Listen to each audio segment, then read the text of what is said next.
নমস্কাৰ, মই পৰৱ আকৌ এটা নতুন ভিডিঅ'লৈ স্বাগতম জনাইছোঁ। সকলোকে সেইদিনাখন ভিডিঅ'টোত কৈছিলোঁ হ'লে যে গছপুলি কোনোবাই যদি মোক কাৰোবাক দৰকাৰ হ'লে লাগিব বুলি কৈছিলে বা বহুতে মোক বিচাৰিছেও, ইনবক্সত মেছেজ কৰিছে। যিসকলে মেছেজ কৰিছে তেওঁলোকক মই গছপুলি দিছোঁ। আৰু যিহেতু বছৰে বছৰে গোলকীয় উষ্ণতা বৃদ্ধি পাই গৈ আছে, সেইবাবে আমাৰ অসমতো যাতে ৰাজস্থানৰ দৰে পৰিস্থিতিৰ সৃষ্টি নহওক তাৰ প্ৰতি লক্ষ্য ৰাখি মই বিভিন্ন জেগাত গছপুলি লগাই আছোঁ আৰু আশা কৰোঁ আপোনালোকেও লগাব। আজি ভাইটি আহিছে ইমান দূৰৰ পৰা, মই আচলতে গছপুলি দিব লাগিছিলে, কিন্তু দি থৈ আহিব লাগিছিলে।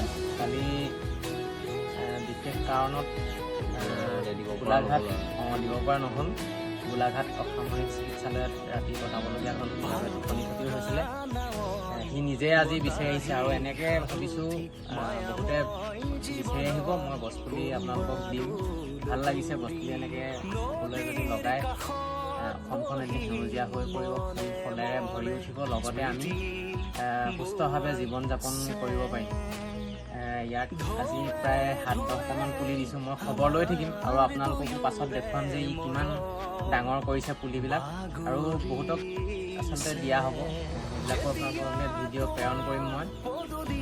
আশা কৰোঁ মোৰ দৰে আপোনালোকেও গছপুলি লগাওক আৰু আহক আমি এখন সেউজীয়া অসম গঢ়ি তুলিবলৈ।